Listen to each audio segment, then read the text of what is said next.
us. I am Taruna Tayo, the Applied Technology Manager for VHB and also the President of the NC Triangle chapter. Our Partners Program is an initiative we started 4 or 5 years ago, where firms like you join our program and allow us to focus on bringing the value to our local transportation industry and advance women in the transportation industry through providing them scholarships or host a transportation U event for the middle school students to educate them on transportation industries, and also a mentorship program through the Transportation U.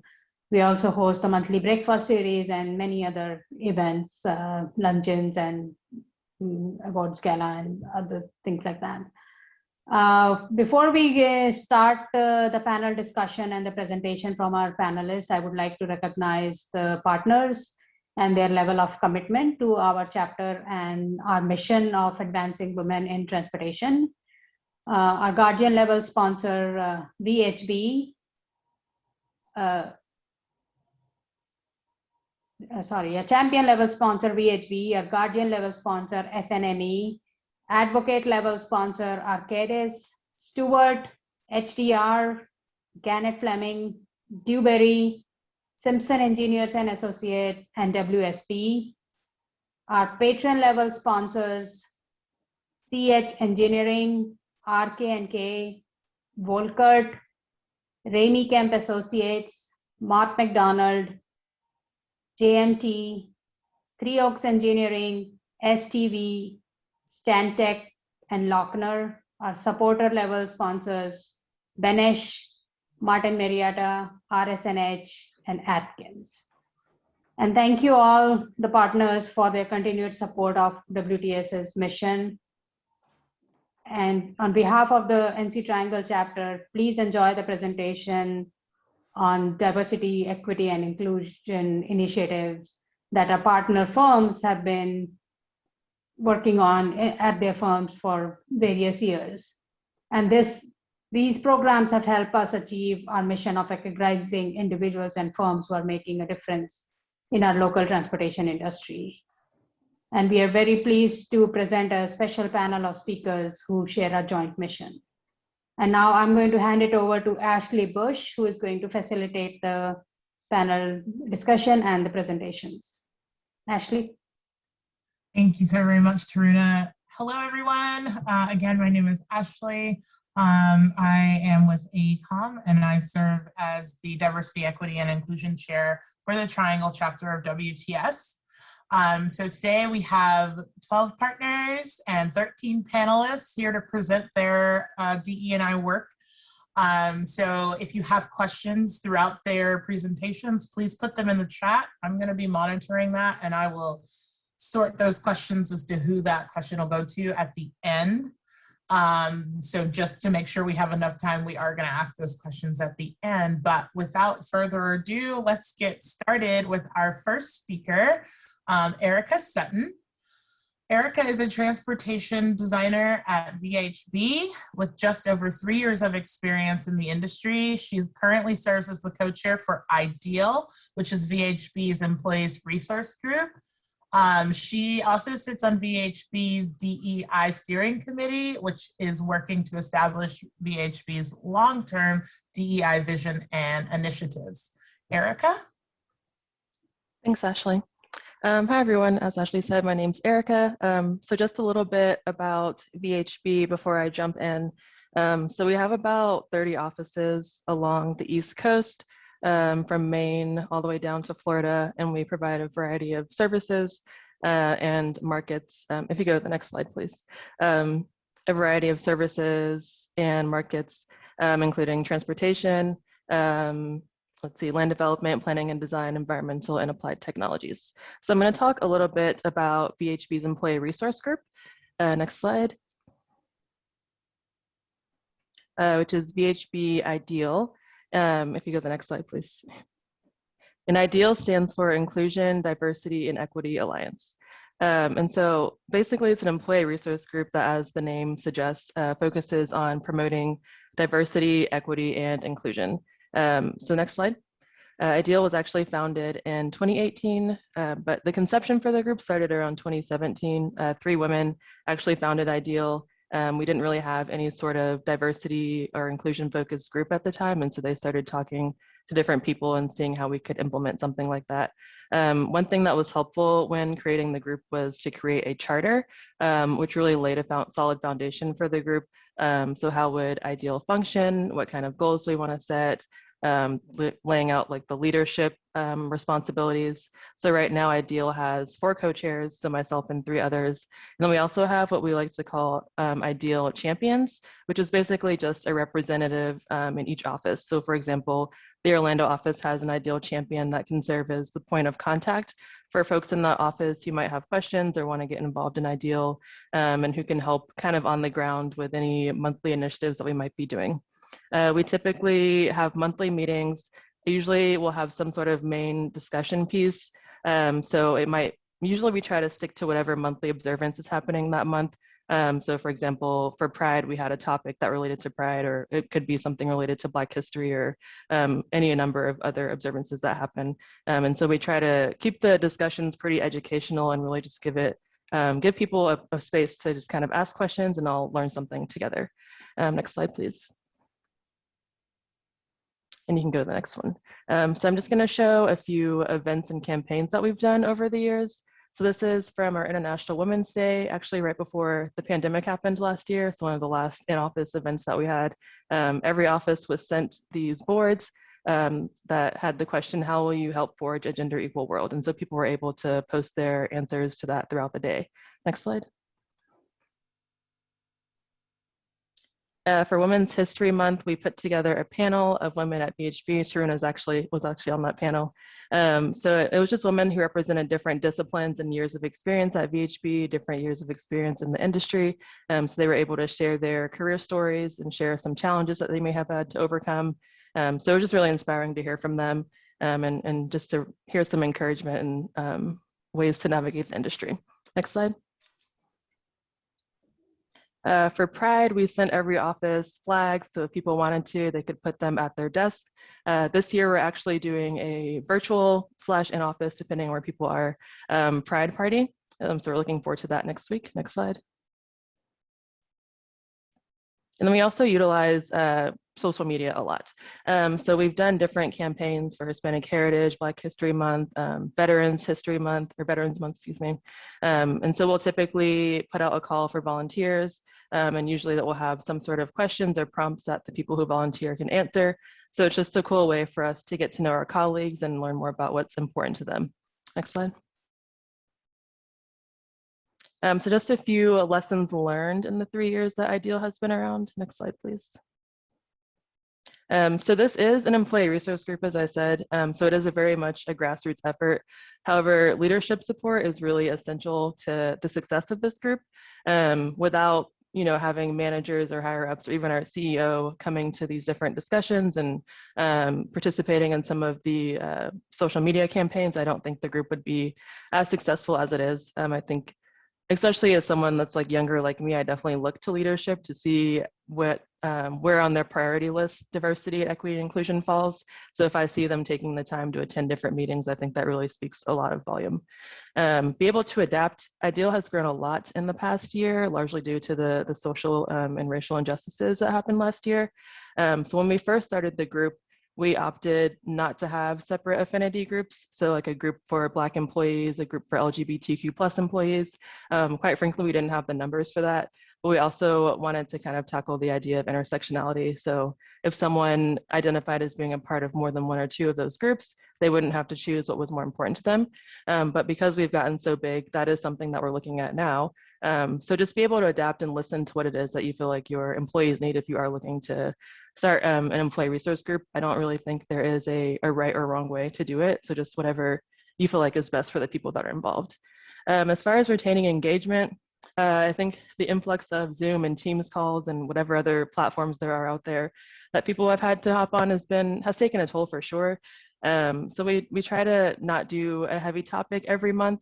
For some months, we might do something just to connect, like doing trivia. For Mental Health Awareness Month, we were able to send the first few people that signed up terrariums just to kind of hang out and do something fun and relaxing together. But I think also really encourage people to share their ideas and volunteer for different things. I think it forces people to kind of take a sense of ownership because it is an employee resource group. So it's really on the members to make the group what they want it to be. So definitely encourage people to share their ideas and step up and volunteer for things that are important for them. Next slide. So I think having this employee resource group in place really made it possible to have what we call community conversations. Next slide, please. And these were really a response to the death of George Floyd last year. We wanted to provide a space for our employees to come together and kind of talk about how they were feeling, about what was going on. Participation was totally voluntary. The ideal co-chairs, so myself and my 3 co-chairs, we met with folks from HR, we met with our CEO, and an outside DEI consultant that we partner with regularly. And she helped us put together the programming for these community conversations. And she also prepped the facilitators, which were the co-chairs and the ideal champions that I talked about earlier. And so, as I said, the first conversation was more, let's talk about how you're feeling about current events and what's going on. So we had breakout rooms that the facilitators were in and kind of helped to lead those discussions. So it was really cool to be able just to have such candid conversations with folks from across the company that you may not typically interact with on a daily basis and just hear different perspectives. Next slide, please. So just a few other initiatives that we're planning on working on. Next slide. So we are planning to continue the community conversations. We actually have had 4 since the first one that we did. So the next 3 kind of built upon each other. So they were on unearned privilege, allyship, and then unconscious bias. And the most recent one we had was on mental health awareness. And we're planning to have these quarterly. We were also able to host an internal bike ped panel. We had experts from outside VHB in the transportation and planning worlds, and they discussed race in the context of post-pandemic transport planning. So it was a really cool way to kind of intersect the conversations we were having on race and injustice with the work that we as planners and engineers do on a daily basis. And lastly, the DEI steering committee, which kicked off towards the end of last year. So it's 12 people. It's chaired by our CEO, Mike Carragher, and our people and culture officer, Carrie Coker.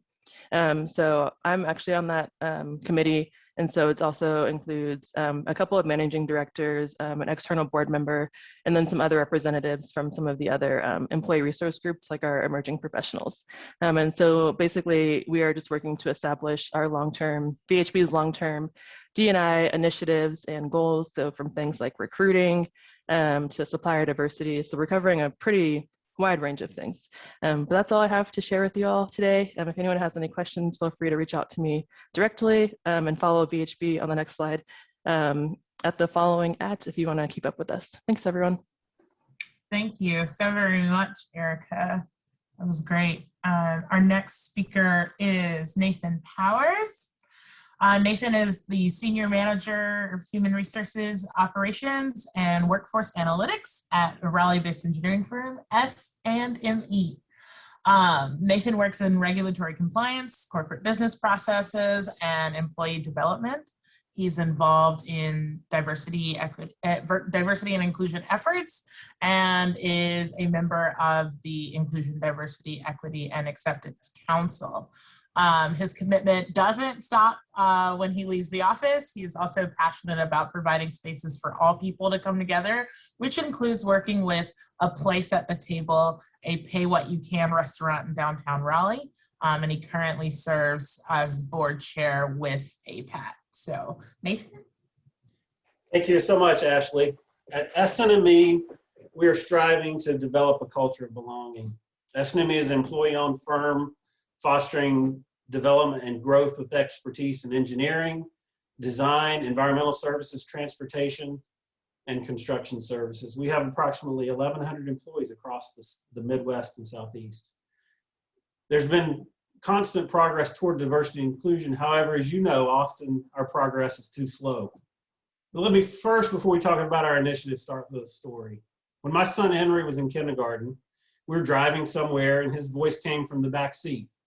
Dad, my teacher at school is a girl. My minister at church is a girl. My pastor is a girl. My principal is a girl. And today the governor visited our school, and she's a girl too. Girls are in charge of everything. Throughout my career, I've been managed, coached, mentored, and developed by female leaders and colleagues, and that has made me a better person and a better leader at SNME. I view our diversity work at SNME falling into two areas: strategic planning and a category I like to call working with intention. Let's talk about strategy first. In 2019, SNME provided diversity training for all managers at our technical conference. In that training, our manager learned about unconscious bias, how to be an advocate for all employees, and how often people need to hide their true selves to feel accepted at work. Following our technical conference training in the late summer of 2019, we provided an in-depth training to our executive leadership team. I remember this training as a rich and honest conversation that provided new perspectives for our most senior level leaders. In conjunction with those training opportunities, SNME was working on a strategic plan and translating that strategic plan into SMART goals. There were several goals to come out of that work, focusing on people, culture, clients and partnerships, growth, and financial success. And included was a diversity SMART goal. The strategic plan was rolled out to the company just before COVID, and a group of employee owners took on that diversity goal and provided guidance that led to the development of SNME's Inclusion, Diversity, Equity, and Acceptance Council, the IDEA Council. While this structural work was happening behind the scenes, we were able to host the first ever women's panel at our technical conference in 2020. The panel featured women from all aspects of our organization, from field technicians to frontline manager to our CFO, and was moderated by our senior manager of talent, Amanda Hutchinson. Fast forward to early 2021, and our diversity goal in the strategic plan. The IDEA Council was formed. Through an open application process, we have identified a group of strong, diverse individuals from all aspects of our business who are committed to diversity. The stories of company success and failures around diversity were highlighted through this application process. We heard moving stories of being accepted for who you are, and we also heard stories of how we have not done our best in this area. Now let's talk about working with intention. While we have been developing the official structure of our DEI program, we have been making intentional adjustments that may seem small. However, small movements can have big results. We added several HBCUs across our footprint to our campus recruiting program. I've sat through many diversity trainings and conferences. One of the common struggles is dealing with leaders who stress, we just want to hire the best qualified candidate. That seems obvious to me and not really a strong point of an organization's DEI program. The problem is that often we do not work intentionally to create a diverse pool of candidates. We support organizations like WTS and others. In addition to those more traditional organizations, we sponsor diversity conferences annually. And as a part of those conferences, we invite current and future leaders to attend to get an outside perspective on DEI. This year, we restarted our internship program after COVID from last year, and we're celebrating a diverse group of interns. Specifically, 48% of those interns are female. As a part of that program, we will host a mini women's panel for all interns, and also a women's networking opportunity to connect our female professionals with female interns. I see this as the beginning of our ERGs. Another exciting intentional action. Our recruiting team, in collaboration with our communications, are adding pronouns to email signatures. I think we're late to that table, but we are excited about adding this opportunity to help create a culture of belonging. And finally, what gets measured gets treasured. Our CHRO, Mary Scarborough, frequently shares diversity information, diversity statistics with our executive leadership team and board of director, which includes 50%, the stat that 50% of our C-suite leadership are female. Executive leader, as you all know, is essential in this endeavor. Matt Ryan, our president and CEO, spends lots of time talking with employees and consistently shares a message of belonging. Belonging is important to Matt, it's important to SNME. As diversity and inclusion work continues to evolve, we must keep in mind that every employee should be able to bring their full self to work Employees should not need to hide who they are married to, or where they come from, or what they believe in to belong at work. For us all to be successful as companies and as communities, we must be able to bring our full self to work and be able to be willing to have honest interactions, entering the conversation with mutual forgiveness and mutual respect. Thank you. Thank you so very much. That was great. Our next speaker is Masai Lawson. Masai Lawson is the founding member and current chair of Gannett Fleming's Diversity and Inclusion Steering Committee. With over 20 years of progressive experience in the years of recruitment process and executive search across multiple industries. Masai also wears the hat of manager of talent acquisition, and over the past 5 years, with the support of senior leadership, Masai has taken the lead in developing the framework, promoting and supporting Gannett Fleming's vision and strategy to become more inclusive, equitable, and diverse organization, while also creating a culture of belonging.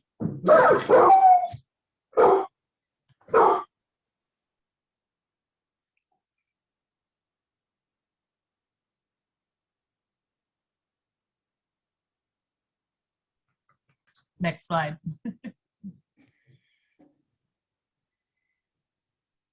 All right. Well, good afternoon, everyone. Masai Lawson, Manager of Talent Acquisition and Inclusion at Gannett Fleming. For those of you not familiar with Gannett Fleming, we were founded in 1915. So we've been around for over 105 years. We have 50 plus offices across North America and 2,600 employees and counting. I thought it might be helpful to the audience to first understand how we arrived at this point of even being able to celebrate our progress and our wins in the area of diversity, equity, and inclusion. Next slide. Gannett Fleming in 2017 conducted an internal assessment to really understand where we were on the spectrum of being diverse and inclusive by conducting internal focus groups, company surveys, as well as executive leadership interviews. We use that information to develop our value proposition and strategy, supported by targeted initiatives that are aligned with Gannett Fleming's overall strategic action plan. Those initiatives resulted in really what was an examination of our approach during the recruiting process, the selection process, and really across all human capital management processes at the firm. Really ensuring also that our internal and external communications reinforced our commitment to being an inclusive organization, paying attention to language and imagery that we were promoting externally. Focusing on education and raising awareness about why diversity, equity, and inclusion is important, which led us to launch in 2020 the delivery of a two-part unconscious bias training for all full-time, part-time, and hourly employees. That includes interns. This is now mandatory of all new hires to complete within their first 2 months of employment at Gannett Fleming. One of the many keys to building a culture of inclusion was the establishment of our DE&I steering committee in 2018. The committee has broad responsibility to improve diversity, equity, and inclusion across the organization. Each committee member really has a unique perspective. We all value each other's experience. We've built trust on this committee, which is really key to having honest, open, and sometimes very passionate conversations. Each of us are committed to being ambassadors for DE&I, both internally and externally. I would tell you that our D&I committee reports directly to our CEO, Bob Scare, who's been a tremendous advocate and supporter. We provide Bob with periodic updates on our progress related to key initiatives, which are, I would say, are constantly evolving as we assess continually where we are and where we're headed. Once again, ensuring that alignment of our D&I strategy is in lockstep with the firm's objectives. We on the steering committee also act as somewhat of an internal consultant and sometimes a sounding board for senior leadership on matters related to diversity, equity, and inclusion. You can go to the next slide. Our employee resource groups continue to play a key role in creating a culture of inclusion and belonging, as well as our recruiting and retention efforts and the development of programming focused on mentorship and the development of emerging talent at Gannett Fleming. Future Generations at Gannett Fleming has partnered with my team, the Talent Acquisition Group, to deliver this year's internship experience.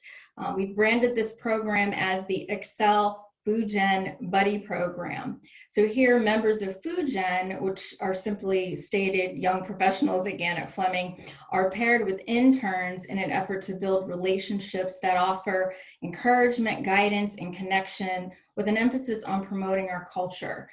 The FoodGen Buddy then partners with the intern supervisor to really augment the internship experience, and it's intended to extend beyond the summer, remaining in touch once that intern returns to classes, or in the event the intern transitions into a full-time employment at Gannett Fleming, and really acting or serving as a role model, and again, a continued source of support. In 2020, Connected Women at Gannett Fleming, another one of our ERGs, graduated the first class of Connected Relationship Mentors and Mentees.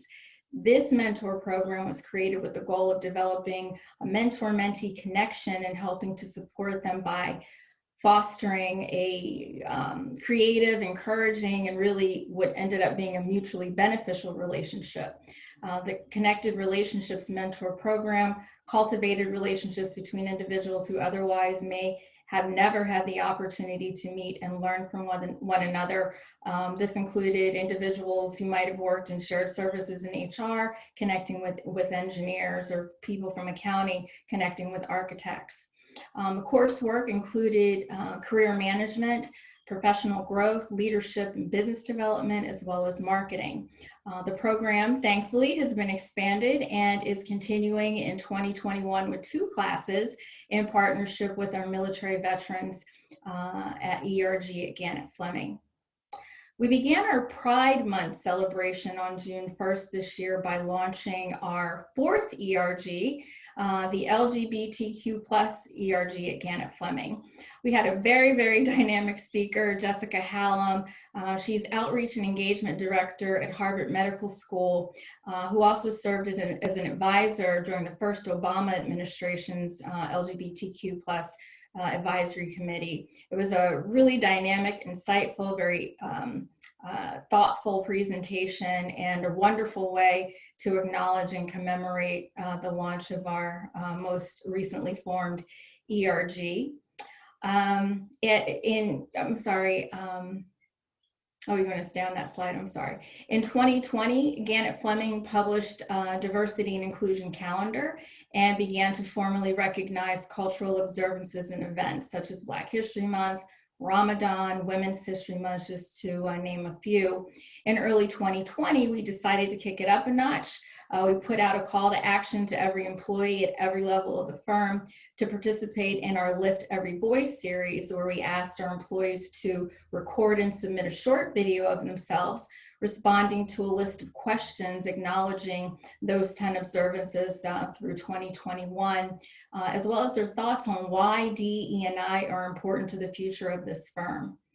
It's proven to be what I would call really a wonderful way to engage our employees while also providing them a platform for their voices to be heard. I had the pleasure and task of editing these submissions with the support of our Marcom team, and there were really times where I was choked up and moved to tears by the diversity of the participants and hearing directly from them that our efforts around D&I are actually having an impact. Next slide.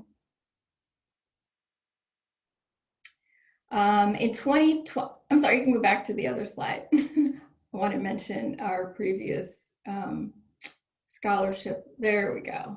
The slide before that. Sorry, Eva. Yell at me later. Sorry about that. In 2018, we introduced our AEC scholarship program where we awarded two $5,000 scholarships to accomplished undergraduate women and Black American students pursuing careers in STEM. Past recipients include students from Howard and Morgan State University, both two historically Black colleges, in addition to Cal Poly and USC. Now you can go to the next slide. This year, scholarship participants were selected and announced in early 2021. Both are amazing, incredibly bright students. I actually keep in touch with them and chat with them all the time. We look forward to continuing and hopefully expanding by adding more scholarships in the future. And then on to the last slide. Gannett Fleming has long embraced corporate social responsibility, but the death of George Floyd, civil unrest, and the inequities that have been exposed because of the COVID-19 pandemic during 2020, we understood and understand that we have to raise the bar.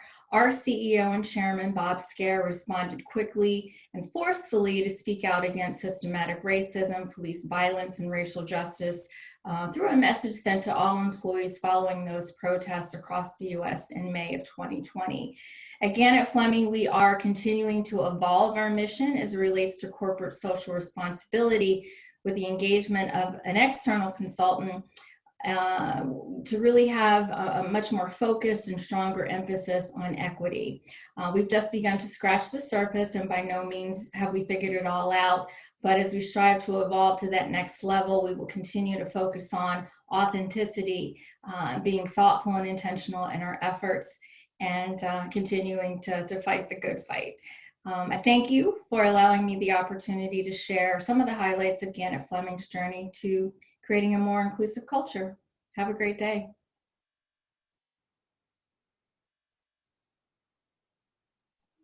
Thank you so very much. Our next speaker is Stacy McCavish. Sorry. It's okay. And she serves as the Recruiting and Regional Human Resources Director at Dewberry. She began working for Dewberry in 2012, and today she leads the overall recruiting strategy for the firm, as well as serving as the Southeast Regional HR Director for Employee Relations. Diversity and inclusion are critical focus in both human resources capacities. She serves on the strategic plan tactic team encompassing diversity and inclusion throughout facets of human resources and the firm, as well as the complete employee life cycle. Stacy? Good afternoon, everyone. Thank you so much for having me today. Just wanted to introduce Dewberry and give a little bit of background information. Dewberry is an architecture and engineering firm. We are headquartered in Fairfax, Virginia. Our company was founded in 1956. We currently have a little bit over 2,200 employees nationwide across more than 50 locations. I just wanted to share, I truly believe our diversity efforts, I heard the last speaker mention this, and I thought this would help to give some good context. I believe our diversity efforts have always been at play, truly, since as long as I can remember, which was in 2012, but I will say they have originated even more so with our 2020-2025 strategic plan, as we have incorporated diversity efforts in almost every aspect of our goals, especially as they pertain to people. Dewberry's diversity commitment, we embrace an inclusive environment by valuing all individuals and their many diverse backgrounds. We feel we are better able to deliver high quality services to our clients and create competitive advantages and drive market leadership. Some of the ways that we are focusing on this through different avenues through our strategic plan include to establish avenues, programs, and organizations for recruiting diverse talent from intern to senior level employees. We do have a focus of attending specific HBCUs every year. We also attend additional outreach efforts to include diversity and women specifically. We look to strengthen representation of women and minorities consistent with our employee population to further career development, promotions, and rewards. And we are also looking to create an employee resource group framework for employees who share common backgrounds and experiences. We've also, I'm actually in the Raleigh office today, and we will frequently, I would say at the beginning of 2021, we have started having a session with this office specifically. It does occur throughout other portions of our company, but I know of this because I support this group here. I would say each quarter we have a specific topic where we focus in on a topic that they bring to our attention. For example, in March, we focused an entire session. There was close to 100 participants in this session that focused on stereotyping, and we broke that down.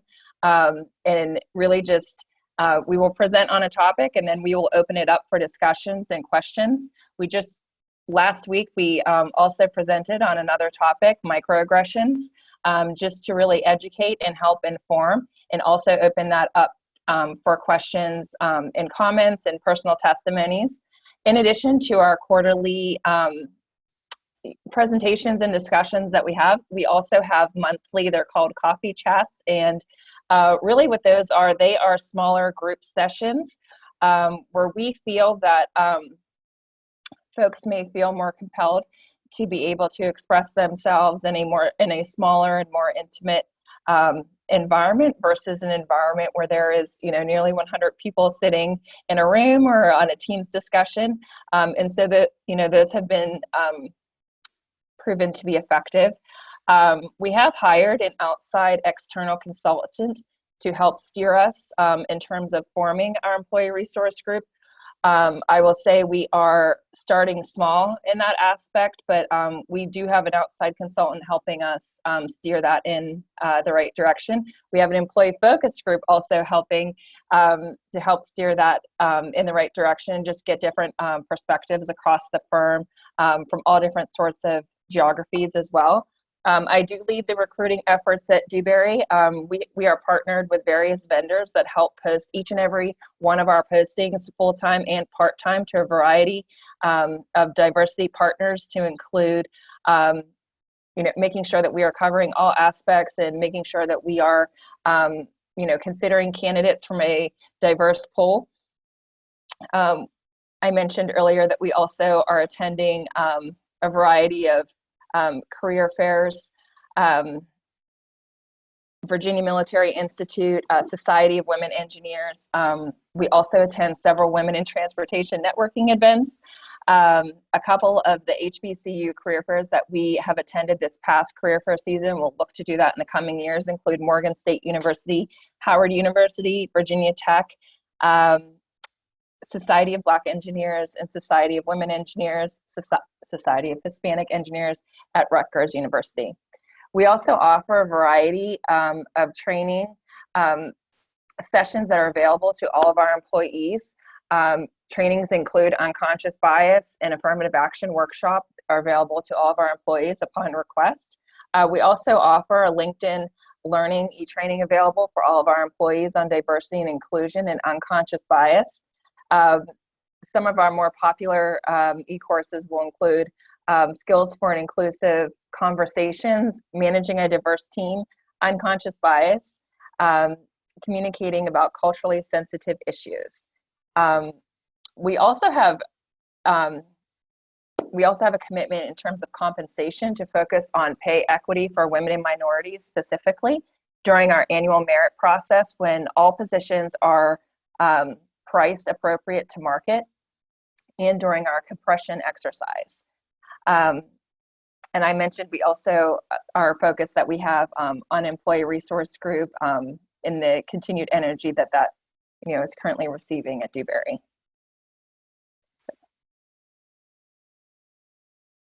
Thank you so much for having me again this afternoon. Thank you so very much, Stacey. That's great. Our next speaker is Deborah Mobila. I hope I'm pronouncing that correctly, Deborah. Yeah. You're good. Deborah is an EIT, and she's a roadway engineer at Arcadis Incorporated. Her current role is to perform effective and safe geometric design of roads and highways. Deborah is currently a member of the Diversity and Inclusion Steering Committee of Arcadis in North America. She is the Black Employee Network representative. She's also a member of Arcadis Black Employee Network Steering Committee and co-lead of the Black Employee Network Champions Group in North America. Deborah, along with 3 other coworkers, started and launched that network, the Black Employee Network, in the Atlanta office. Deborah, I'm going to go ahead and let you speak. Awesome. Thank you so much. So hi, everyone. Like she said, my name is Deborah Mobila, and I have worked with Arcadis for a little over 2 years. And I'm going to give a little background about our company. I'm sure we've all heard about Arcadis, but Arcadis is a global design firm, engineering and management consulting firm, and with their headquarters in the Netherlands. And it currently operates in over 350 offices. Also, the company is a member of the next, I'm sorry, give me 1 second. At Arcadis, personally, I wanted to say that we do value the differences between the people and the contribution these people and the difference that the people bring to our company. So I'm going to talk a little bit about the Black Employee Network, also known as BEN. So the Black Employee Network was launched in June 12th of 2019. So we celebrated 2 years about a week ago. And our mission as a Black Employee Network is to improve the recruitment, the retention, and the advancement of Black Arcadians. And our vision statement was basically fostering a culture where we promote and inspire Black employees while we're embracing diversity and equal opportunity for all Arcadians. So our goal basically is to bridge the gap. We really want to bridge the gap and make sure that we are a resource and identify areas that can be used to improve the recruiting, the retention, advancement, and community outreach. So how did the Black Employee came about? It started in the Houston office where we had a few Arcadians that were meeting together. They felt the need that they had conversations, they had issues coming up left and right, and they thought that they needed something, they needed some support. And so that's how they started with the Houston office and Black Employee Network group. And so far we've done a lot of events, and we done events as the Black History Month for the past 2 years. We've done nationally, we've celebrated Black History Month in February of this year. We had multiple series throughout the month of February where we were able to talk about topics that were very sensitive about racism, about things like that. And at the end, we had a speaker as well that came in that was able to answer some of the questions that some of the Arcadians had.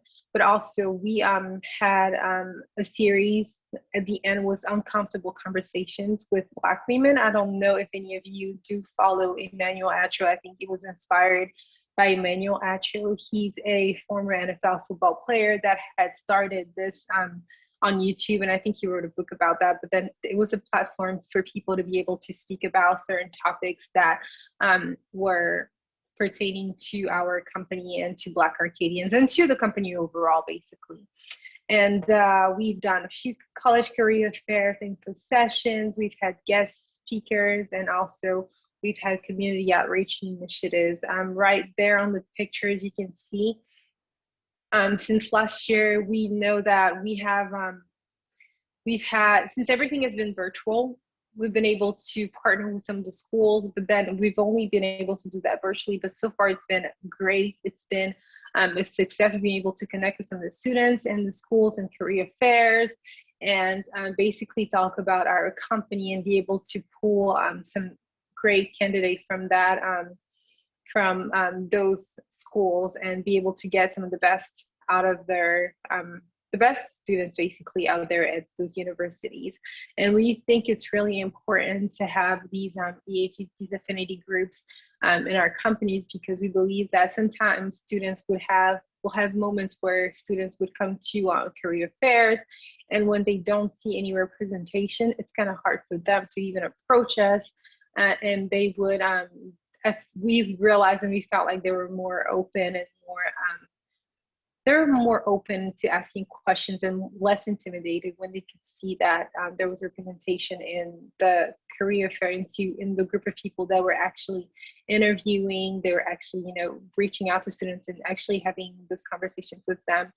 And so this is it for the first. Can we go to the next slide? And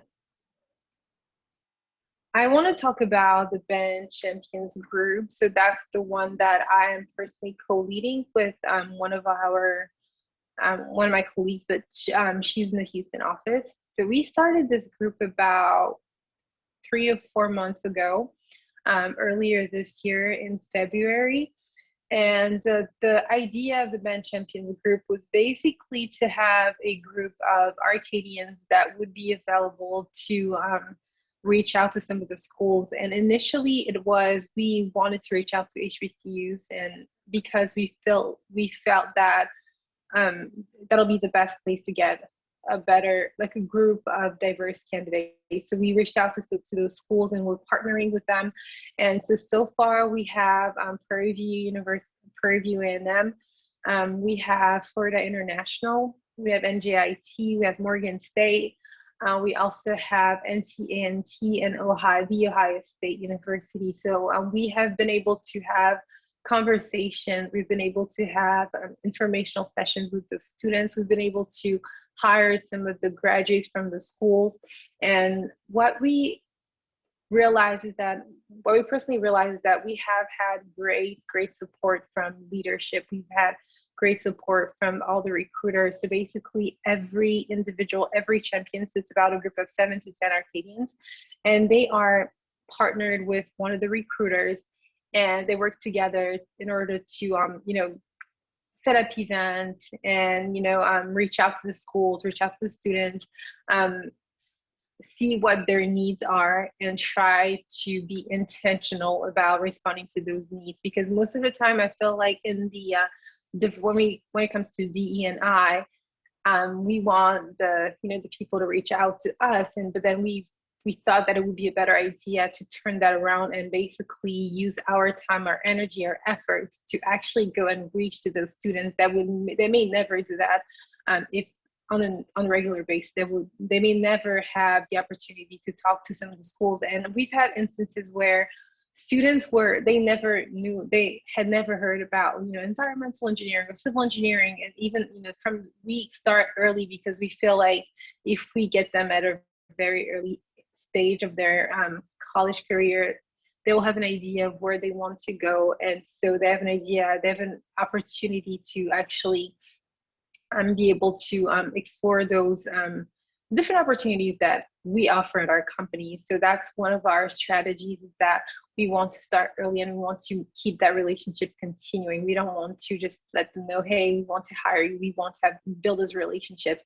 And we've had students from all over that we may not have hired right now, but then we keep having conversations with them. Especially, I've had a couple students from NCANT that continue to ask me questions about how can I stand that? How do I do to prepare myself for the future? And just little things like that, I feel like have been great successes when it comes to our Ben Champions group that I've been able to co-lead. And the thing is, it's only been a few months and we've already hired a few interns for this summer. So we started in February, and then we've hired people right now, and we're able to coach them, we're able to mentor them, we're able to partner them with some other organizations, to just let them know this is how corporate America works and things like that. So I feel like Arcadis is really good. And what I love about what we are doing is that the diversity, equity, and being part of both the Black Employee Network and representing it on a more national level in the D&I steering committees, that we have great support, and we basically get ideas from each other. We have a Latin Heritage Network at our company. We have a Working Parents Network. We have an ADAPT, which is give me 1 second. I think it's the Americans for the Disability affinity group, and we also have a women's network. So all of us work together basically to figure out what are the solutions, what are others doing, what are we doing to recruit, what are we doing to retain, what are we doing to mentor, what are we doing to allow those people that we bring into our company, how are we helping them, grow, how are we helping them not just come into the company and just leave them alone. We want to make sure that they have an opportunity to not only stay but also grow within the company, because that's how you also inspire the next generation. As long as you have representation on the top leadership, that's how we're able to pull the other ones with you and coach them and help them and mentor them. So these are some of the things that we have done so far. And in the future, we are planning on having more scholarships offered to some of the students based on the needs. It'll be needs scholarship. It'll be there are different scholarships that we're working on that we want to be able to provide to other students. And this summer, we're partnering with Peer Review as well. We're having I think it's a half-day workshop where we are teaching students on how there are different topics that you can select from, and then we will be able, us Arcadians, Black Arcadians, along with some of our recruiters, will be able to have those conversations, have those topics, and have the presentations to freshman students and to help them out at the beginning of their college career. So these are a few things that we've done. And as we're leaving, I want to leave us with this quote that we use a lot within our Black employee network, is that diversity is being asked to the party, inclusion is being a member of the party planning committee. So that's one of the things that we want to that's our goal, basically. We want to not only bring people in, but we want to have them be a part of the solution and also help in different aspects. And basically, we want them to partner with leadership so that they can have a voice, an opportunity to speak up when things are not being done properly, and also bring fresh ideas in order for our company to grow within our DE&I efforts. So this is all I have for today, and thank you so much. Thank you, Deborah. Next up, we have Abraham Carrillo. Again, I hope that is the correct pronunciation. Abe joined HDR Inc. in March 2020 as HDR's Global Inclusion and Diversity Director, Associate Vice President, and Chair of HDR's Inclusion and Diversity Council. Abe's focus has been to learn HDR's employee-owned culture and craft a comprehensive inclusion and diversity strategy that aligns with HDR's strategic plan and is founded on best practices to drive change and make a positive impact both inside and outside of HDR. Abe's passion for inclusion and equality is fueled by his experience as the proud son of immigrants from Mexico, and the first to attend and graduate from college in his family. So I will let him go on with the rest of his wonderful resume, but thank you so much, Abe. Thank you, and that was actually a great pronunciation of my last name, so I really appreciate that. Having grown up in the Midwest, it's not always the case. So anyhow, thank you, and it's a pleasure to be here with everyone. I've been taking notes and just so impressed with all the folks that have already spoken. So I have some shoes to follow, big shoes to follow. But this is in the limited time that we have. I just wanted to give everyone just an overview of what we're doing at HDR. As was mentioned earlier, I do have some experience. I previously led globally inclusion and diversity at Herman Miller furniture design company, global company, for about 12 years. So I was part of their launch initiative, even though I have a finance background. I was part of their original ERGs back in, I think it was 2005, 2006. So, excuse me, I have some experience in launching, although the world is a different place now than it was that long ago. But anyhow, including diversity and equity at HDR. Next slide, please. We always try to just kind of open up with a very brief why, right? And sometimes I struggle with this because I feel like everyone should know the why. And certainly there is a very strong moral argument. There's a very strong justice argument, and reasons and drivers. But you know, the demographics are very powerful as well. And you can see here, you know, we have access to so much information. I think sometimes it's so much that we sometimes forget some of the basics. But you know, when I talk about this to groups, both internal and external, I just point out the facts, right? We're very smart firms and businesses and people, and you look at the diversity in our workforce, right? So almost half post-millennials are racial or ethnic minorities. Huge implications that we're already feeling and will continue to feel in our hiring, recruiting, retention practice. Next, please. And we know that, again, that's only going to continue more and more. So I just have a couple of slides to make this point. But you know, by 2025, 3/4 of the workforce, millennials. You just think about that. And it's really the first generation to prioritize purpose, like social justice, like inclusion and diversity. So for prospective employers, like all of us, this is a really big opportunity and potentially challenge as well when you look at the significant amount of the percentage that millennials will make and how diverse that generation is. Next, please.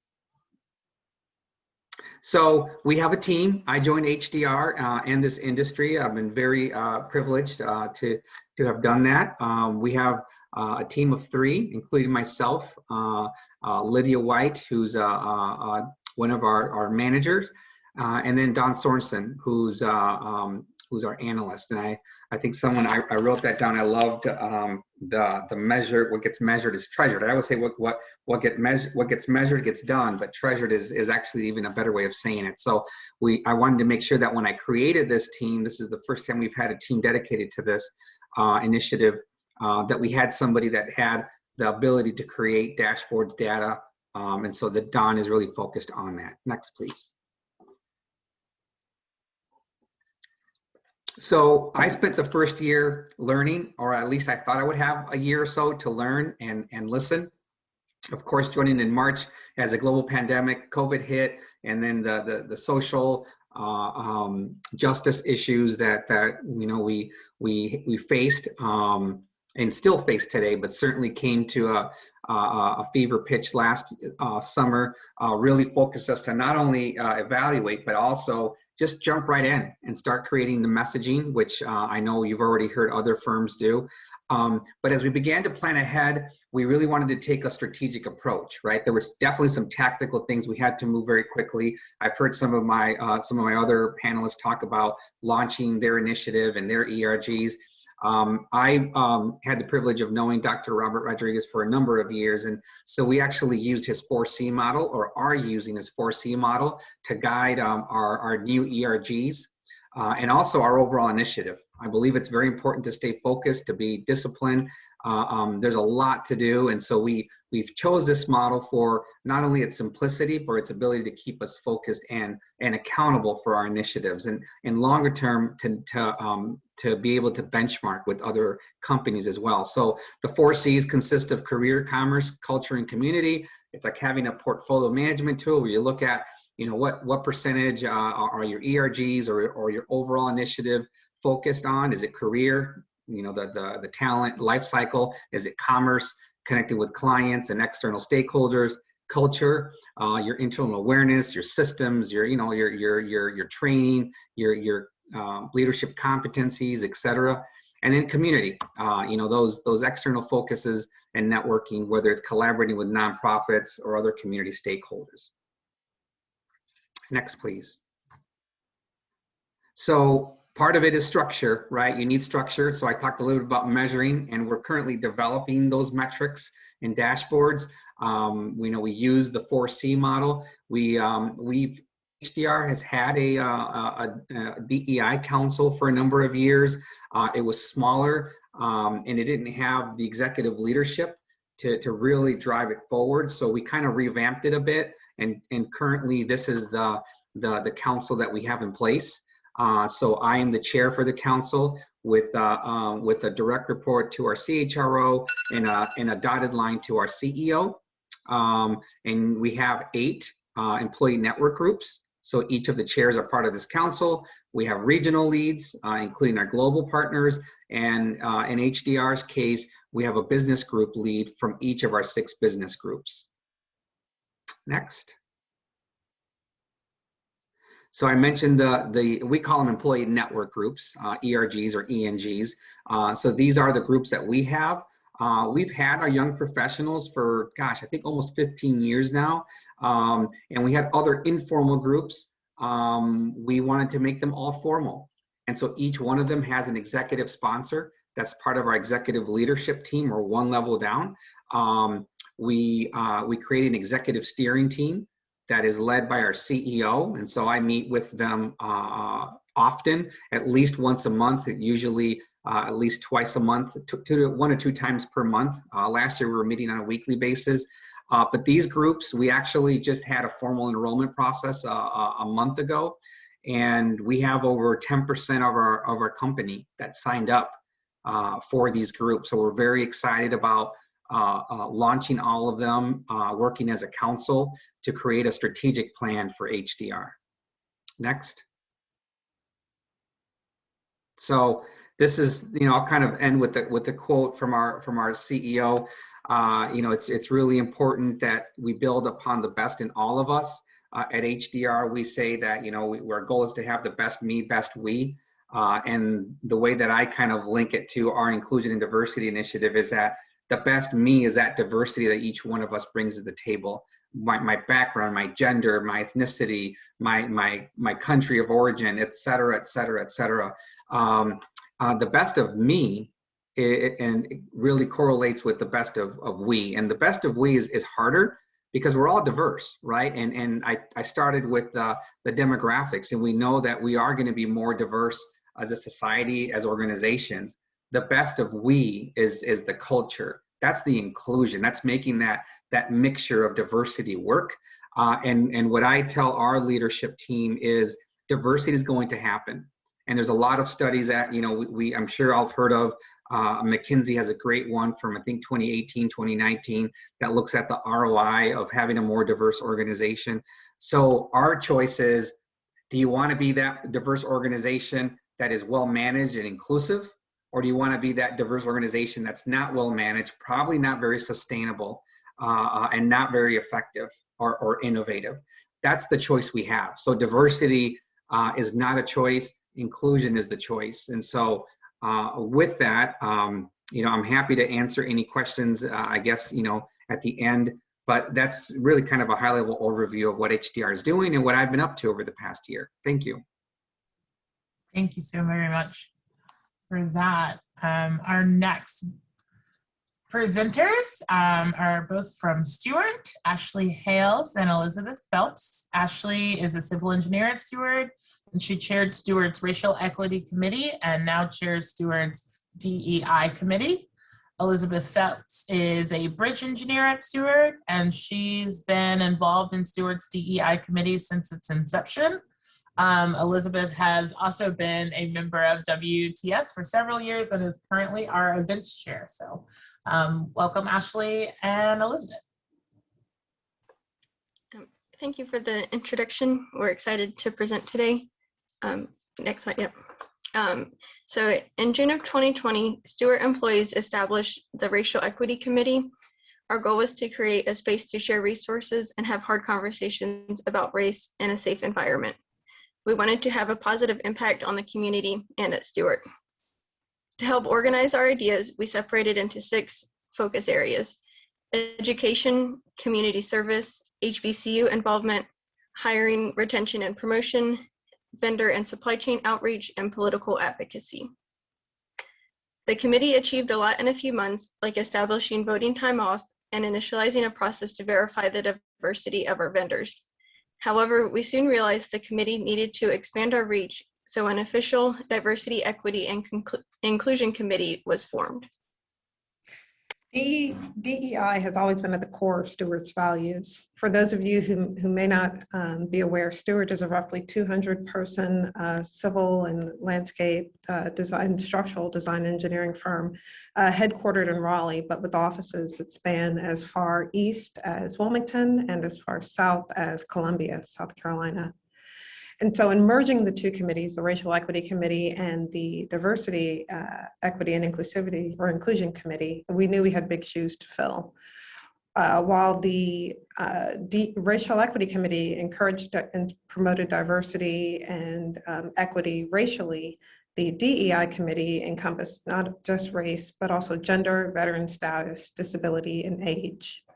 We immediately worked with our senior leadership team to begin to strategically plan how to take on those issues in a way that best aligns with our company's core values.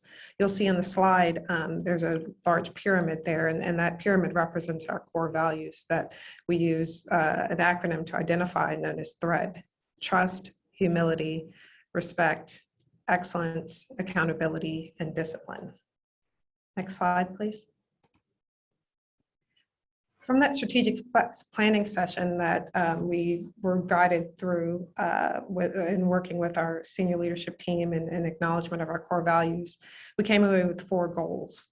Those goals are grow our corporate education, expand our membership to incorporate what we call diversity of thought, establish a measure of value to track our progress, and then continue to promote Stewart's involvement in DEI initiatives in the community.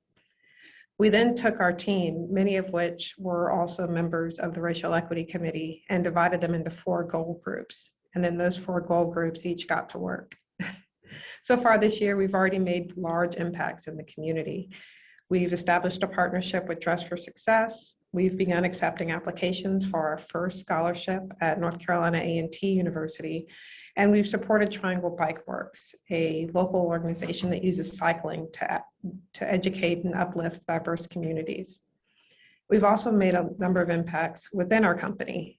We've created a DEI dashboard, which is an internal website in our company with a wealth of resources pertaining to DEI, as well as interactive opportunities. And we've surveyed our entire company on what they would like to see come out of our efforts. But this explosive growth has not been without its challenges. Next slide. So at Stewart, some committees are definitely more well-known than others, and our DEI committee is still new, and we aren't sure all employees know that we exist. The transition from Racial Equity Committee to DEI Committee might have added to some of the confusion with our committee and our goals. We have very engaged members currently, but a few have decided to end their involvement, and we've also struggled to bring in new committee members as we've become more established. Our committee has had several quick wins, but a lot of our goals are long-term, and that can be discouraging at times because we all want positive change to happen immediately, which unfortunately isn't always realistic. On a positive note, our committee has utilized Microsoft Teams and has found it to be a great way to share information and organize our thoughts. We are excited about the future growth of the committee and look forward to seeing what we're able to accomplish soon. Thank you. Thank you so very much. Our next speaker is Glenda Gibson. Glenda is a senior vice president for Mott McDonald that serves as the Mid-Atlantic division manager, overseeing the company's operations in the states of Georgia, North Carolina, South Carolina, Tennessee, West Virginia, and Southern Virginia. Prior to joining Mott McDonald, she owned her own engineering firm, Gibson Engineers, which was a disadvantaged business where she personally benefited from federal requirements and other opportunities to underrepresented people groups. Since becoming a part of NM, she served as a champion of the Advancing Disabilities Group and division manager. As division manager, she presents monthly educational opportunities for the staff to participate in planned ED&I activities. So Glinda. Thank you. So good afternoon. A little bit about Mott MacDonald. Mott MacDonald is a privately held engineering firm and has approximately 18,000 people worldwide. I'm here today to talk to you a little bit about our Equity, Diversity, and Inclusion program. Next slide. Although Mott MacDonald has always strived to treat people equally, we started our formal program in North America in 2009. Now, I'm going to talk a little bit about the North American side of that, but we have diversity programs going on throughout the company in many countries throughout the world.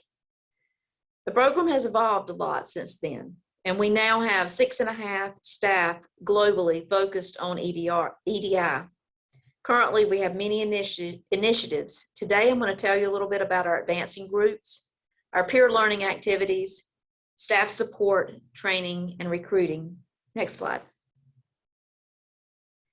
So a little bit about our EDI structure. It starts with the strategic committee that is led by the president of North America, who is Nick DiNiccolo. This committee supports and helps execute initiatives that come from the advancing groups, which I'll talk about a little bit more on the next slide. Each advancing group has a champion, which is the chair of a small subcommittee, and each advancing group has a sponsor, which is a member of upper management that serves as a liaison to upper management. And lastly, we have the operational committees. These groups represent each geographic region in North America, and they have the responsibility of sharing information and being a point of contact. If you'll notice in the Southeast, our point of contact is Patty Jordan, whom I'm sure a lot of you already know.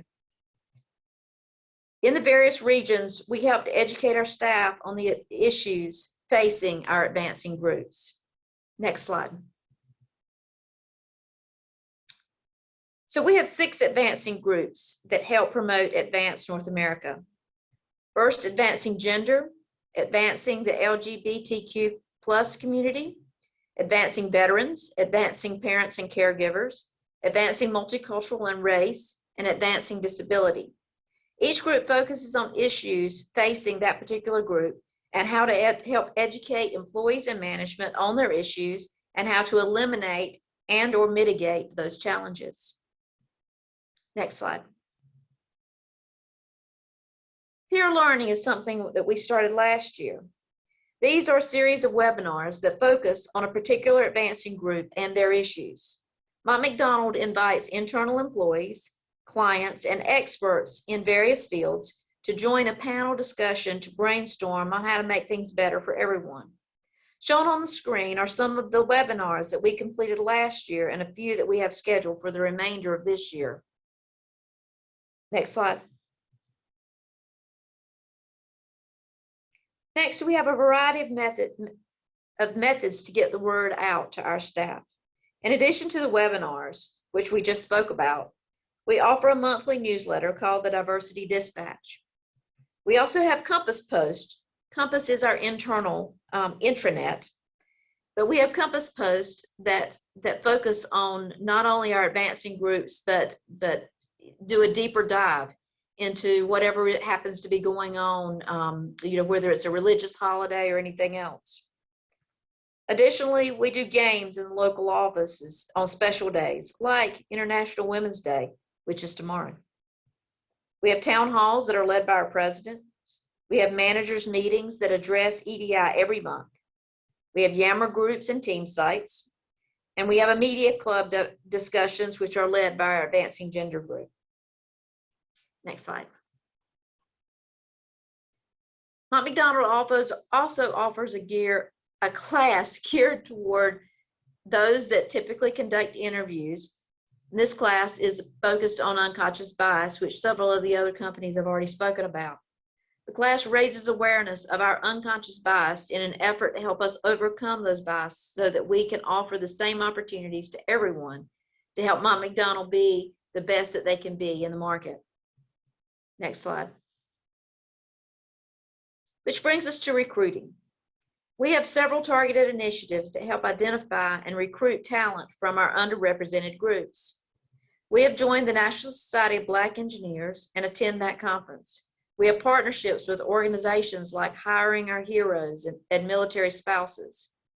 Through CIRCA, our jobs are posted to specific diversity and disability boards.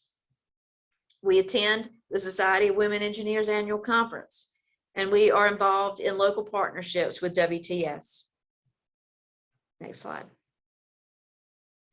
To finish up, here are some examples of the activities that we are completed or scheduled to complete for the rest of the year. As you can see, in each one of these months, or sometimes several times within a month, we focus on different underrepresented groups and activities that will help raise awareness of those groups and the issues that might be facing that group. Next slide. So I want to end today by just saying thank you for the opportunity to talk to you today about Mott McDonald's Equity, Diversity, and Inclusion Program. Thank you all. Thank you, Glenda. Our next speaker is LaTanya Derrick. LaTanya is an environmental scientist, transportation planner, public engagement, and environmental justice specialist with Stantec Consulting. With 23 years of professional experience, which includes nearly 16 years in the state government. She has participated in numerous committees focused on developing policies and initiatives that support corporate and institutional diversity and equity. For the past 6 years, LaTanya has expended much more of her energy developing project teams that understand, support, and reflect the communities they serve, while mentoring and building their capacity for the next great opportunity. LaTanya. Thank you. Good afternoon, nearly evening, everyone.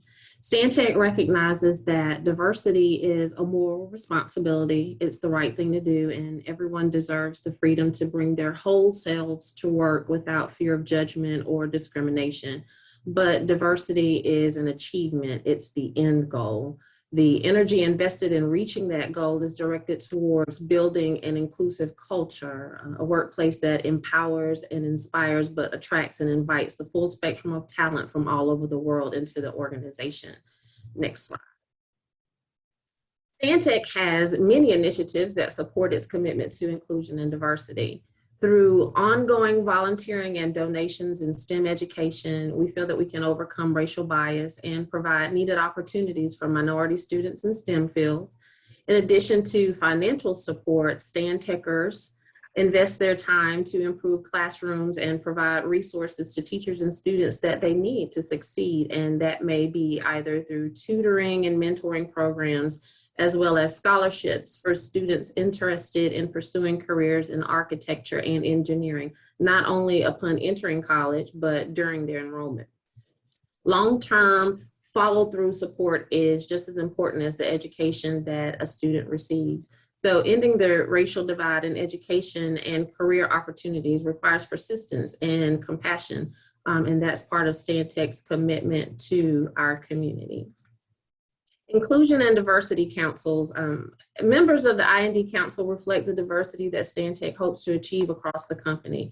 The membership comes from different cultures, they have different outlooks, and possess a wide variety of life experiences. They have one job as council members, and that's to support inclusion and diversity strategies. The council members drive the creation of various practices and goals and objectives that help us become an organization where every individual feels welcome and valued. I've heard a lot and glad to hear that other organizations have employee resource groups. They allow for what I call a complete interaction, professional, social, serious, and relaxed. A place where you can be yourself and talk about your challenges and experiences with people who know where you're coming from because they've been there. Our current ERGs, this is not an inclusive list at all, but as we talk about inclusivity and inclusion, but a few are Women at Stantec, Pride at Stantec, Indigenous Connections, Latinos in Stantec, Persons with Disabilities at Stantec, military and veterans advocate groups, cultural awareness and inclusion groups, the Black ERG, and the Asians at Stantec. The vision with ERGs, as we've already heard, is that when you combine people with purpose, you get progress. And unconscious bias training, yes, even when people who are enthusiastically embracing diversity, they can fall victim to unconscious bias. It creates barriers to inclusion, performance, engagement, attraction, and retention of employees, promotional opportunities, and ultimately innovation. The main learning objective here is to provide awareness and education about what biases are, understanding their impacts, and how they can be managed. Next slide. Building diversity into project groups. So as a transportation planner, project manager, environmental justice specialist, this is where I am most actively involved in advocating Stantec's corporate I&D initiatives. Stantec has a program to support diversity in its service providers because we know that it leads to greater success on projects and in our industry. Government agencies are increasingly asking for inclusion of DBEs, disadvantaged business enterprises, as part of the proposal process. And Stantec has a five key program elements designed to empower DBEs: community engagement and stakeholder management. Essentially, building strong relationships begins with an inclusive approach within the communities surrounding the project. So that means starting day one with a local focus on resources and capacity building and accessing talent just literally within the community. How do you do that? One way is hosting outreach events and co-hosting roadshows with DBEs, and those are structured to maximize networking with existing DBE firms and find new ones. An instance of words in action for one of my projects, upon notice of award in late 2015, and since that time, Stantec's offices in the Carolinas, both South Carolina and North Carolina, have been working with our DBE partners to host design outreach events that coincide with the project development process and the development schedule. So as we integrate local talent into the project team, as well as during the design development stage of the project, we've been able to gain access to the local perspective, and those individuals, those entities, corporations, small or large, they're helping to frame a project that looks like the reality that the community wants when the rubber literally meets the road. Proposal development. A successful program involves DBE partners in all phases of the opportunity. So from proposal development through project award and closeout, it's more than just checking a box. The collaborative nature of this approach helps ensure all consultants understand the depth of their scope. They have the resources that they need. They have priced their scope appropriately. And when those consultants are engaged at the onset of the project, they're better prepared and equipped for the project award, contract negotiations, and ultimately mobilization. Mentor protege program. The vision here is to maintain a commitment to the ongoing development of small businesses and emerging firms. One of the best ways to provide support is through a structured program that provides benchmarks and consistent feedback. This is an excellent opportunity for larger prime consultants to mentor small and emerging firms, creating a legacy for those firms that will make a notable footprint in the local economy long after the conclusion of a project. Another way to demonstrate commitment to the community is through an internship program. By hiring college seniors to work as interns over the summer or periodically during the year, we help them learn the ropes of the industry, develop local talent, and we might even be able, and in a lot of instances, we have been successful in extending an offer for permanent employment. Compliance monitoring and reporting. I spent a number of years in compliance monitoring and enforcement. So in a regulatory program like that, I know how important, and I think we all know corporate-wise, how important it is to stay in compliance with whatever the requirements are, whether they're local or federal. But demonstrating success while you meet and exceed your project participation goals is very critical. So we've created an infrastructure to assist smaller emerging firms who might not have all of the resources they need so that they're able to monitor, track, and create detailed documentation, a systematic way of reporting to make sure compliance is met.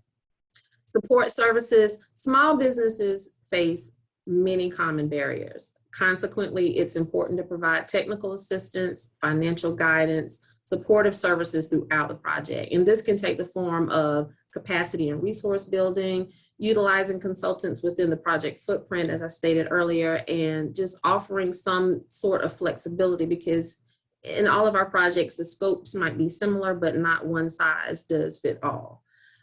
So when COVID kind of hit, we saw the immense pressure that was put on many of our DBE consultants, and we worked with those partners to adjust schedules and workloads, maintaining a degree of flexibility in our approach so they could meet the critical needs, their daily critical needs, which mostly is payroll.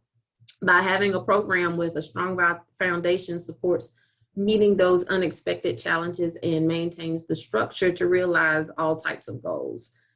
We're still developing and improving our DBE programs. This is just a taste of what we're doing outside of the numerous things we're doing within the organization. Many of those things are similar to what you've heard from the previous panelists, but we've learned a lot and we've managed to teach a lot as well. Stantec understands that we'll continue to face new challenges and there will be new goals to ensure that we have a diverse and inclusive community. But what is constant is our commitment to the success of our DBE partners and increasing diversity and strength in our industry. So my total background and current work duties do not sit with just pushing and developing D&I initiatives, but through our project work, we're definitely trying to move the needle in making sure that our partners who are diverse, who are creative, who might not be as resourceful as larger firms, they are pulled onto projects and they help us better understand what the community needs, and that helps us understand and design with the community in mind. Thank you. Thank you so very much. Just as a quick status check, we have 4 more presentations, and then we will get into questions. So feel free to continue to put those in the chat. I am monitoring those. So with that being said, our next speaker is Carlin Kearney.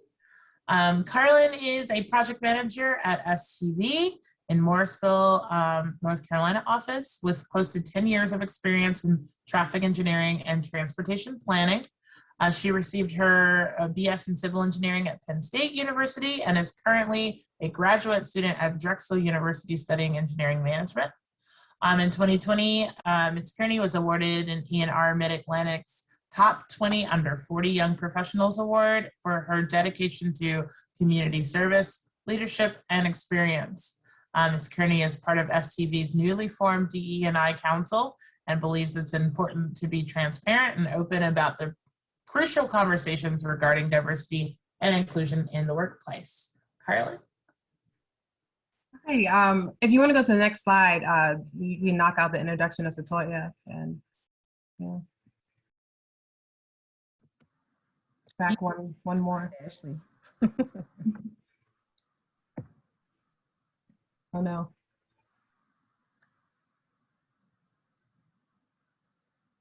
There I am. I can give a quick intro of Satoya. She's I'm so sorry. I'll go ahead and do it. I'm so sorry. I didn't realize y'all were presenting together. That's bad. So Satoya is a proposal coordinator and scholar of cultural studies based out of Baltimore, Maryland. When she's not winning multi-million-dollar contracts, Ms. Williams is teaching an introductory college course on cultural anthropology and collaborating with interfaith and social justice groups. She earned her master's degree of arts in public anthropology from American University and teaches at her alma mater, Bowie State University. She is skilled at moderating cultural dialogue with people of various professional and academic backgrounds. And Ms. Williams is also a member of STV's DEI Council and looks forward to creating more inclusive work environments at STV and in the American workforce at large. And now, with all of that, Satoya and Carlin. Thank you. Thank you. Thank you, Ashley. Just some quick background on STV before we get started. We're founded in 1912. full service AEC firm with more than 2,000 employees nationwide, offering engineering, architectural planning, and environmental construction management services. And we're very excited to share some of the great things that is happening at STV. As you know, DEI is a journey, not a destination. So we're still learning and growing more each day. You can go to the next slide. In the last year, we had some major changes in leadership, which ultimately impacted DEI at our firm. Our new CEO, Greg Kelly, who joined in October, he really helped push and move things forward during a time in the world where systemic injustices was very much heightened and exposed. Greg proposed that STV implement a DEI council, which was launched January of this year. And both Shatoya and I are members of the council. So Greg really confirmed how important it is to have support from executive leadership. And he put DEI as a priority on his agenda as soon as he joined the firm in October. He created the council as a means to make impactful change at STV and provides a great deal of his time towards the council. So he's joining in on our council calls. He encourages participation. He's encouraging training outside of STV, and he joins in our conversations frequently. On a personal note, I was very impressed with Greg's commitment to DEI, and he really helped us recognize the benefits of having a council instead of just filling our vacant chief diversity officer role that we had previously.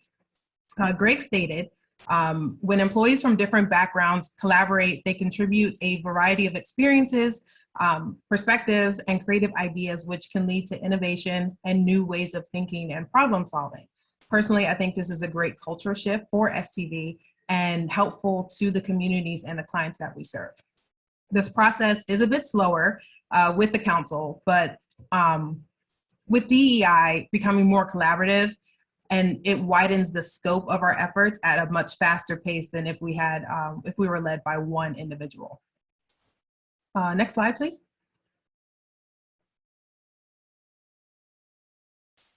So the mission of the council is to advise, advocate, and promote DEI ideas and solutions that will assist in transforming every level of our organization. With senior leadership, we'll cultivate an inclusive culture that encourages, supports, and celebrates the diverse voices of our employees. STV, the council was selected from leadership, is 18 diverse employees that bring important insights and experiences to help create that inclusive culture, one that will attract and retain the talent that we need to drive our business forward in the future. The council is not just diverse by internal or external dimensions, but also in our organizational dimensions. So it's made up of not just our engineers and architects, but those who have, and not employees that have been in STV for a long time. We have some members who joined STV less than a year ago. And we also have support staff such as admin and HR that's represented in marketing, and the experience range varies. Many are new to what DEI is about and how the council will help STV. And so it's been a great experience thus far. So I'm going to pass it off to Shatoya to share how it was formed. Yes, thank you, Carlin. All those beautiful faces and black boxes. I hope that y'all are still with us. Yeah. But nonetheless, you can go on to the next slide. So just as those who may have been previewing the chat, STV is relatively new. We're probably the babies of this group here as it relates to DEI, but we are hitting the ground running and we're super excited. Just some of the things that we've done since being formed in January is first introduce ourselves. As Carlin said, there's about 18 of us, and it's important that we build trust quickly so that we can go out and do the work throughout the organization. So our facilitators, Learn, Connect, Act, International did a phenomenal job of really facilitating that conversation and helping us not only understand or hear each other's why, because it has to be a personal choice, but to identify our communication styles, which is that second bullet there. Sorry, I need another dose of coffee, y'all. So in identifying our communication styles, we really had meaningful conversations. It started with an assessment though. We got a chance to take a quick test and evaluate what the ways that we interpret and express information. And the purpose for doing that was to help us have more meaningful conversations. We know that a message is not only sent out, but it has to be received, right? In order for it to be a full, successful message. So they helped us do that by, really honing in on what those styles are individually and as a group. Next, of course, the company goals and action items. The way they did that is, though there's 18 of us, they split us up into 3 sectors. So in those sectors, we were able to kind of brainstorm SMART goals. And I know we all know what that is: the specific, measurable, achievable, responsible, that needs to be another R, a SMART, R squared, and timely goals, ultimately to present back to the rest of the group. And we also were given homework on a monthly basis, which is how often we meet. And then, go ahead and make sure that we're all kind of on the same page, or kind of talk about the differences between those 3 sectors. And then last but not least, our recent homework has been the stakeholder interviews, which now we've built rapport between the 18 council members. We have our sectors. Me and Carlin are of the same sector and we're the best, but it's not a competition.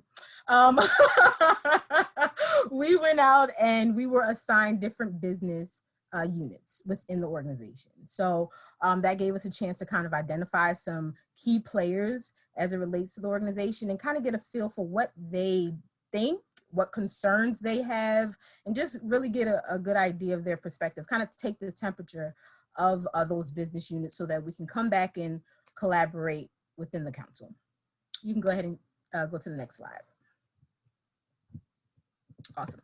So what we plan to do, of course, we're an advisory board, right? So we're in the stages of collecting data and insights and other valuable information so that we can propose these suggestions to the C-suite officers, okay? Our goal is to have our recommendations, of course, translate to policy and other accountability measures so that we can create and even recreate spaces for more meaningful work relationships. That, of course, that's the heart of DE&I. And of course, last but not least, we want to finalize those initiatives and the charter of the council.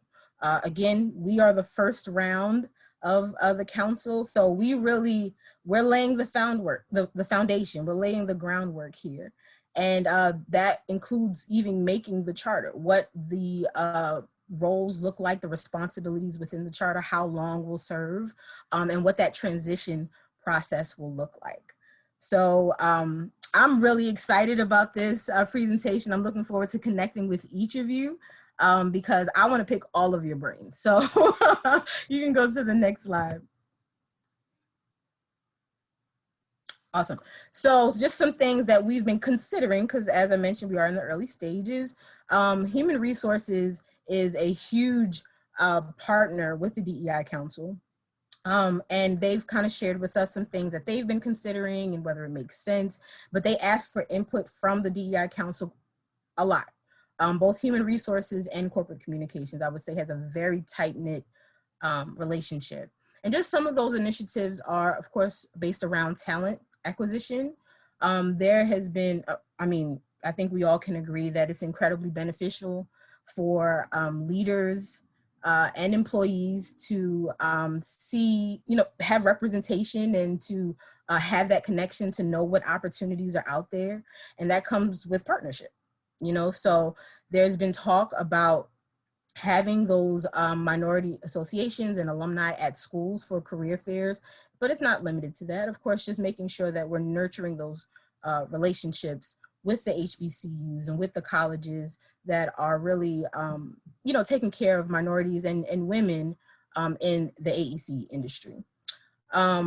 We also want to make sure that we are in alignment with the communities that we serve. And that comes along with the analysis of representation. This is all beginning stages, we're all brainstorming, but we definitely want to, with us being nationwide, go into each of the communities where we have an office, and find out where do we fit in terms of representation, you know? So we're thinking of that. And then of course, campus recruiting. We don't just want to have the relationship, we want them to come on over, you know, go from students to employees and feel seen and heard and appreciated in their roles as employees of STB. So overall, it's definitely been a journey, but Human Resources, I think they're on to something, and the DEI Council is there to support them. So that's all that we have. You can go on to the next slide. Again, I look forward to communicating, both Carlin and I. This has been great for me. I've been taking a lot of notes, but please stay in touch. I'm going to reach out to each of you anyway. So go ahead and take my information down, and I hope to hear from you soon. Awesome. I love it. Making connections. This is the goal. Our next speaker is Jennifer Palhut. Jennifer has worked in human resources over 25 years. Before joining SNME in 2019, she worked in manufacturing, financial services, and logistics distribution firms with proven history in providing strategic leadership and consultative partnerships to drive company culture and business performance. She's dedicated to delivering supportive and innovative HR services to maximize company value and achieve success through its people. Jennifer. Thanks, Ashley. I'm really just so impressed by everything I've heard today, and I'm really happy to be here with everyone. The efforts that I've heard about are just outstanding, and it sounds like we're going through a very similar journey to other companies, although we're still very early in our journey. And our journey really started with a strong emphasis that was born out of our strategic plan. We created an imperative called the Build Up Imperative, which was focused on primarily people. We empower each other to take on tomorrow, and created a mission from that where we strive to serve as stewards of our most strategic assets, which are our associates and our culture. And that was really our foundation, was to make sure that we want to continue to live our core values and focus on that associate focused culture. Sorry, Ashley, you can go on to the next screen, to the next slide. So we decided that diversity, equity, and inclusion would be at the center of our mission, of our people mission. And we knew that we wanted to share our belief in the importance of embracing and valuing different thoughts, ideas, experiences, and identities. But we knew we needed more than just a belief or words. We know we needed to talk, we needed to listen, we needed to understand, and most importantly, we needed to act. You can go to the next slide. So we built our foundation around taking our commitment for meaningful action to cultivate a culture in a workplace where the importance of diversity, equity, and inclusion is continually supported and directs our actions each day. We knew this would be a lasting action that went beyond developing programs or initiatives, and we wanted to ingrain DE&I in our strategies, our approaches, and our behaviors to create a mindset where everyone encourages and contributed to a whole-scale change. So we decided to take a two-pronged approach. We developed both a programmatic approach, but we also wanted an organic approach. We wanted to hear from our associates and see what would grow out of their wants and desires. And then we forwarded our efforts in bringing that broad awareness to these actions. Next slide. So we started with community conversations. I heard several other companies engaging in very similar conversations, and these have just been for us an absolutely fantastic avenue to really hear what our associates are thinking and what's on their minds. So we made a commitment to really have open, honest dialogue in a safe space where everyone could have their thoughts and concerns recognized and valued. So we have them as completely voluntary. They're all virtual so that not one person is in person and someone's on the phone. We wanted to make sure everyone had equal ability to participate. We do this with about 5 to 8 participants and 1 facilitator, which is an executive or a senior leader. We have 1 producer, and that producer helps to really just take notes on themes. They're never assigning names or contributing anything like that. It's just to give us an idea of the themes that are developing from these conversations. And there's 1 HR representative in each meeting to answer any questions that come up from an HR perspective. Next slide. Then we moved on to employee resource groups, and I've heard several other companies mention this today. So we really wanted to have a safe space where associates could have shared interests and backgrounds come together to network, collaborate, and recommend purposeful solutions to advance our goals. And that's, again, that kind of organic growth we wanted. We wanted to have that forum where people could really commit to this and help us as a company. Several years ago, actually, our women's resource group was started called Ignite. But we found out through our community conversations that people weren't sure how to start other groups. So what we actually did was created a roadmap for associates to learn, how do I start a group if I'm interested? So we decided that our employee resource groups would obviously be open to everyone, completely voluntary. And then we gave a very detailed roadmap that shows the overview, the purpose of one, what are the guiding principles, what are some membership rules or ideas, and then commonalities of what successful ERGs look like. Then we show a very detailed step-by-step guide on how to start an employee resource group. We show them how to create a vision, a mission, and objectives, how to create bylaws and charters, including committees, action teams, duties of their chairs, co-chairs, advisors. We explain to them what a code of conduct is and how to create one, and then how to create an annual action plan. And there's even a presentation template so they can present all of this to our leadership team when they're done. Then we also give tips and additional resources for them. And if they're not interested in starting one, but just want to join one, we have a page on our intranet for that as well. Next slide. So another area where we've hit very hard is our scholars program. I heard other companies are mentioning, we've really reached out to the professional organizations in our industry, including WTS and other groups, to start giving scholarships. So we do scholarships, internships, fellowships, and various endowments to help underrepresented students in the STEM and architecture programs to positively affect the recipient's academic and career pursuits. We just started this year, so we haven't had our first group yet, but we've picked our first fellow, and they will be, actually 2 of them, and they'll be starting in the next few months. So it's a very exciting program for us. And next slide. And then moving on, here's some ideas we have for next steps. Although again, I mentioned we're still kind of early in our journey. Our next steps, we want to start a DEI council, which I've heard numerous conversations on today. We want that to be comprised of passionate associates who want to volunteer to help us in this journey. We're taking a very strong talent acquisition approach and strategy. We want to broaden our recruiting scope. We want to create an ambassador program where we have associates that are partnering with the schools and the students to be ambassadors to them, so that they're not just seeing them at career fairs, but we're creating lasting relationships with the schools throughout the school year. And we also want to focus on a job posting and interview process for bias mitigation. We're also looking at our learning and development platforms. We want to create training platforms and curriculum, including awareness building skills and bias. And we want to have a repository and a sharing program for topical books, articles, and different readings that we can share through our company. We also want to start some mental health and wellness initiatives. We want to really focus on increasing awareness and accessibility for all. And we want to implement new and innovative approaches to offer a broad array of benefits. And we've started some of this. Just one neat one that we found out a bit is that we have the ability to text with counselors. Not everyone wants to be face-to-face with counselors, but some people are just interested in texting. And so that's one that we've implemented already. We really want to focus on our volunteering and community outreach to enhance our services and broaden our scope. We're also currently working, I'm sure as others are, on our future of work. What will this look like coming fully back into the office? We want to offer as much flexibility as we can and have hybrid models. So we have flexibility in work location and in schedules to help people with either caretaking or other issues that need them to be at home. And we also want to focus on metrics and analysis. We need to obviously be very transparent and understand what do we currently have and how can we improve on that and learn from our shortcomings as we grow. So that's kind of our overview right now. And again, I know we're open to questions at the end, but thank you for your time. Thank you so very much, Jennifer. And last but not least, we have Jill Gurick.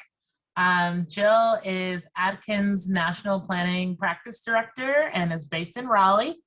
She's been participating in Atkins ED&I efforts since last summer and is a member of the Ally and Advocate Development Task Force. So Jill. So Hey, everybody. I am lucky today to be the last presenter, so I'm going to be super short and kind of skip some things because I think, we do a lot of the same things that I've heard other companies do, and I'm really encouraged that our entire industry really seems to be recognizing the challenges around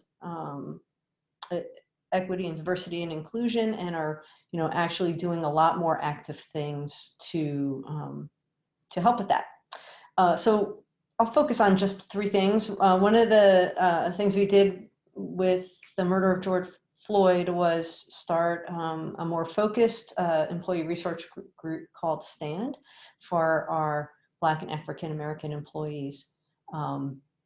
And it does, a lot of the same things that we've heard other folks do. And it is a really great forum for our Black and African American employees and their allies in particular. So if you want to go to the next slide. We have 4 task forces under STAND, Advocate and Ally Development, which is one that I'm participating in, where we meet with senior management in Atkins and talk about being an advocate and an ally for minorities and females and what that means, and educating them about things that they can do. Minority recruitment and retention, education awareness, and community engagement. So a lot of the things other folks are doing. If you want to go to the next slide, I think there's one more. Oh, we'll go back. Just one thing I wanted to talk about that really personally touched me.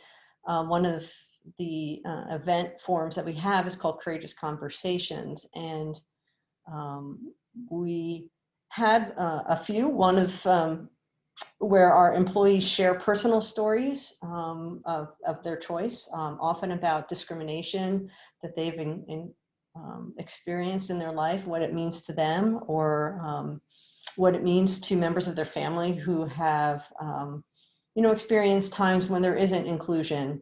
And they were really powerful stories to, help folks understand what other people may experience, and as part of our education and awareness to, bring a more understanding culture to Atkins. So that was very powerful when people share personal stories to make a change. And one of the other things that we do that I often do is in our senior leadership, we have a tone from the top. Part of it is integrity, and part of it is inclusion and diversity. And we need to craft 3 messages a year and send out to our leadership or the staff that works for us, and to have actual discussions about that. So, I think that helps with, continuing to change the culture and make things more inclusive. So I will end with that. Be real quick. Thank you. Thank you so very much, Jill. We did have a couple of questions come in through the chat that any of the panelists, I don't know if we all want to show our faces so that people can see us, that any of the panelists can answer. One of them is about a very important question of budget. So, what kind of budget, if any, does your firm provide for your DE&I work? And then, sorry. Okay. Yeah, go ahead. While our employee resource groups specifically all have a bit that's offered to them annual and renewed annually. So this budget can be utilized for some, like the mentor program that I mentioned to you earlier, to bring in guest speakers. So actually all of our ERGs had a kickoff event that included a guest speaker that came in and educated on whatever the issue was. Generational diversity in the workplace, I think, was the fusion. I mentioned the LGBTQ+ kickoff, where we had a really engaging speaker. And again, they can do that every year or choose to use their budget however they choose to. There is a requirement, though, that each ERG has basically, we all have bylaws, but then on top of that, report back to the DEI steering committee on what their progress is, what their goals are, initiatives for the following year. And the budget, I believe, is around $18,000 per ERG. Anyone else have any budgeting answers, or how y'all budget for your D&I groups? We don't have a budget, but we have 6.5 full-time, well, 6 full-time people, and one 50% of their time is devoted to it.